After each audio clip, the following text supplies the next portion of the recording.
ಹೊರವಿಯ ನುಡಿ ಕೇಳಿ ಸಂತಸದಿ ವಾರಿಜಾಕ್ಷಿನಲ್ಲಿ ದಾಡಿದಳು. ಮಾತಾ ಪಿತರಲಿ ಮನದ ಬಯಕೆಯ ಪೂರ್ಣವಾಗಿ ಬೇಳಿದಳು. ನವಮೋಹನಾಂಗನ ಮರೆಯಲಾರೆ ಅವನೇ ಎನ್ನ ಪತಿ ಬೇರಾರನೊಲ್ಲೆ ಎಂದಳು. ಆ ವೇಳೆಗಾಗಲೇ ಬಕುಳಾದೇವಿ ಕನ್ಯಾರ್ಥಿಯಾಗಿ ಬಂದಳು. ಭಾಸುರಾಂಗನ ಮನದ ಬಯಕೆಯ ಗಗನರಾಣಿ ಗುಲಿದಳು. ಮರುಗಳಿಗೆ ವಚನ ಪಡೆದು ಆನಂದ ಭರಿತಾಳಾದಳು.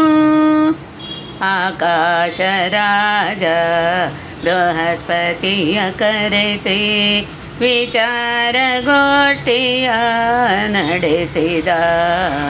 ವೈಶಾಖ ಶುದ್ಧ ದಶಮಿ ಶುಕ್ರವಾರ ಲಗ್ನವಿರಿಸಿ ಪತ್ರಿಕೆ ಬರೆಸಿದ.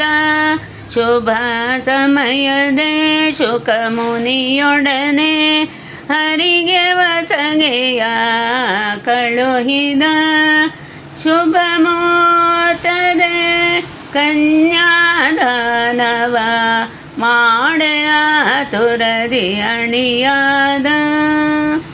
ಲೀಲಾ ನಾಟಕ ಸೂತ್ರಧಾರಿ ಹರಿ ಆನಂದದಿ ಕುಣಿದಾಡಿದ. ಕುಬೇರನೊಡನೆ ಅಧಿಕ ವರಗಳ ಸಾಲವನು ತಾ ಪಡೆದ. ಕಲಿಯುಗದಲ್ಲಿ ಋಣವತ ತೀರಿಸುವೆನೆಂದ. ಶಿವ ಬ್ರಹ್ಮರ ಸಾಕ್ಷಿರಿಸಿ ಒಪ್ಪಂದವ ತಾಗೈದ.